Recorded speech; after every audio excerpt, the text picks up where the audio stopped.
I'm General William Tecumseh Sherman. Had you been promoted to Brigadier General before the Union had committed to a more aggressive strategy, do you think you would have seen the same success, or do you think that the restrictions to total war in the Anaconda Plan would have limited your strategic preferences to be more successful? Success would have been achieved either way, regardless of the Anaconda Plan or anything else. What were the flaws in the Confederates' military strategy that led them to their eventual loss? Had you been a Confederate general instead of a Union general, do you think the end result would have been the same? As I had said to friends of mine as I was leaving the Louisiana Military Institute, which I was superintendent of, before the war started, when secession had just broken out, they didn't know what they were doing. The North outnumbered them as far as building railroads, building locomotives, factories. The South was great growing cotton, but outside of that, they were in no position to promote or support a war. Without the ammunition, without the railroads, without all of the everything you need to conduct a war, if you don't have all that, you're not going to be successful. And I had explained to them just before the war even broke out, just after secession, they had no idea what they were doing. They thought it was going to be a fairly easy war. I had told them they'll have success in the beginning of the war. They had a lot of spirit down south, but they were in no position to conduct a war, especially a long war, which is exactly what it was going to be. When you say they, do you mean any specific Confederate friends of yours? Just the Confederates in general, the Confederate government. If the Confederate States of America gained European support, like some from Spain or England, do you think that the Union would have survived the joint forces of a European nation's military and the Confederates' trained military? I don't think the Europeans were willing to fight another war. Especially, they were not prepared to put all their troops on boats, send them across the Atlantic, and conduct a war. Being friends with the Confederates want to consider themselves a separate country. Being friends with the so-called country and fighting for or with that country are two different things, and I don't think the Europeans were prepared for that. We all know Grant ran for president based on his success in the Civil War. Did you ever consider running for a political office? Never. I despise newspaper people, I despise politicians. I had been asked a number of times to run for office, and I refused. And one of my quotes that I'm famous for is, if nominated, I will not run. If elected, I will not serve. So no, politics is out of the question. Due to the fact that the South did experience some success during the early stages of war, was the eventual lack of cooperation between the Confederate States of America for a unified nation one of the most important moments in the turning of the war in the Union favor? I think the fact that they weren't prepared to sustain a war that long, they didn't have the capabilities to do that. And as far as the support within the Confederacy itself, you have to remember that not everybody in the South was pro-Confederate. There were a number of regions in Alabama, in Georgia, in North Carolina, in Virginia that were pro-Union, that had Union troops. We had troops during the March to the Sea that were from Alabama. So the problem with the Confederacy was, I don't think they bit off more than they can chew. I mean, it's easy to say we're going to secede from this country and we're going to start our own. It's another thing to do it, and it's another thing to conduct a war. And I think the hotheads got them into this mess, and they had no chance of winning this war. It eventually was just going to come to, they didn't have the material to do it, they didn't have the manpower to do it, and this is exactly what happened. Was this contradiction of Southern nationalism, as well as their strong sense of protecting their own communities and states, a development that undermined the entire Confederate goal as a whole, leaving them without very little chance of winning the war despite their strong military leadership? It may have, and leadership is one thing, but again, if you don't have the troops, that fighting spirit will wane at some point when they realize that they can't do it. During the March to the Sea, we picked up a number of Confederate deserters who joined our Union troops because they'd had enough. Going through Georgia, in almost every town we were asked, why don't you go to South Carolina, they're the ones that started this. Why don't you go after them?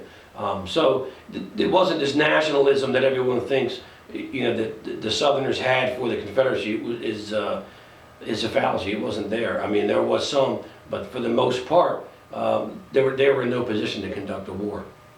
Do you think that better leadership would have ultimately kept the Southern states together under a collective Confederacy, or was the situation uncontrollable for a leader after Jefferson and his message of conquering Northern tyranny? Leadership, I don't know. They're still going to have to conduct a war. That's the problem. You can have all the leadership you want. If you're going to conduct a war, you have to be prepared to have a war, and they were not prepared for it. Fighting spirit, again, is one thing. Battle of attrition is another.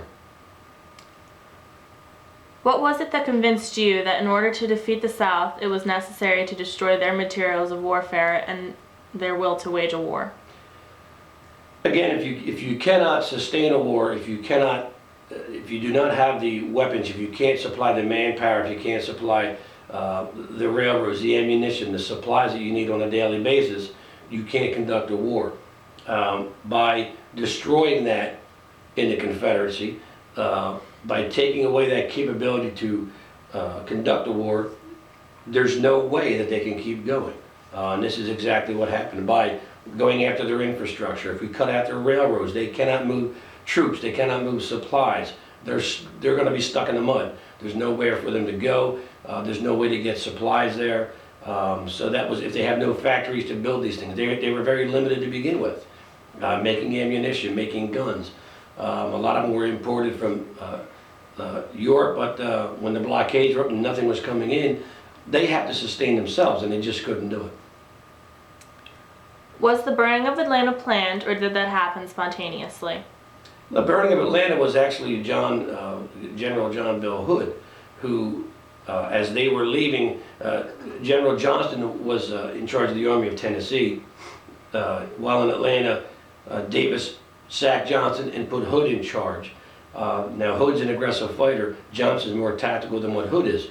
But as we maneuvered around Atlanta, closing in, Hood pulls out of Atlanta, and when he does, he has his troops set fire to whatever he believes that our army can use.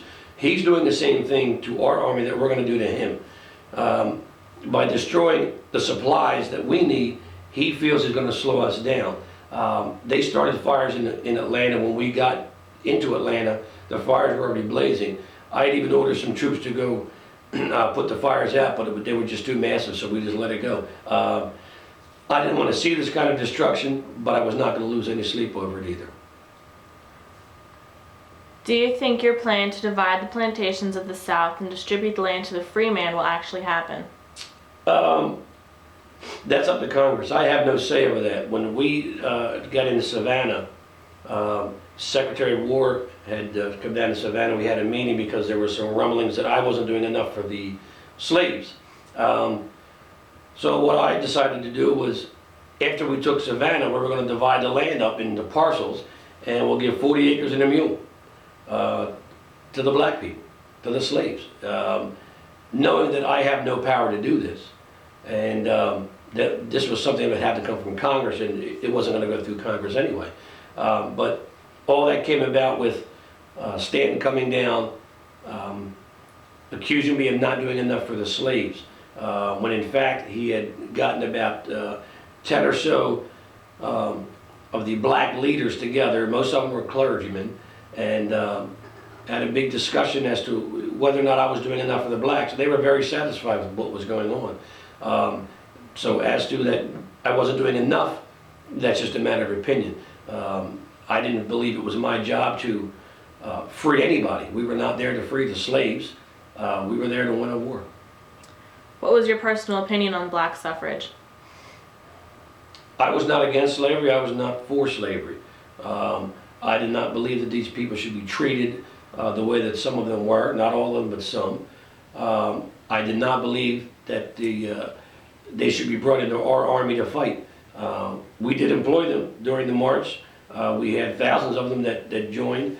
They were paid, and we used them as pioneers. We had to have roads built, and that's what they did. They were doing labor for us. As for the rest of the slaves, they were told, you cannot follow us because we cannot stop once we are on this march. We have to keep moving. If the slaves are following us, they're going to slow us down. We can't supply food.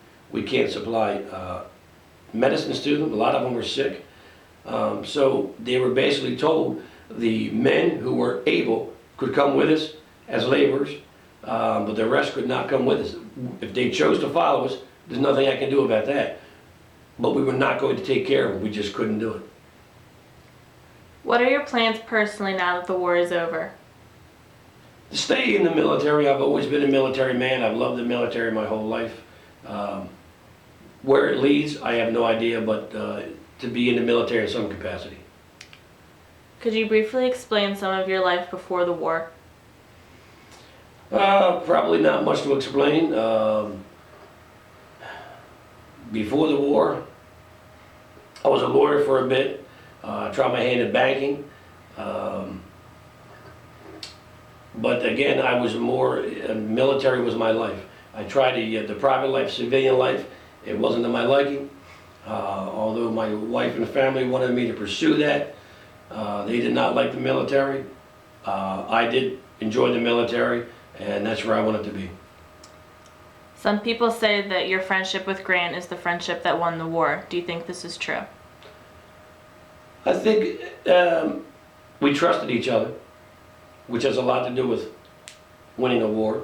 I know in the beginning, in the Eastern Theater, there was a lot of problems with finding the right general leading the troops. They went through McClellan and McDowell and Hooker and Burnside and all the rest. But out west, the difference between out west and the Eastern Theater was we were winning battles.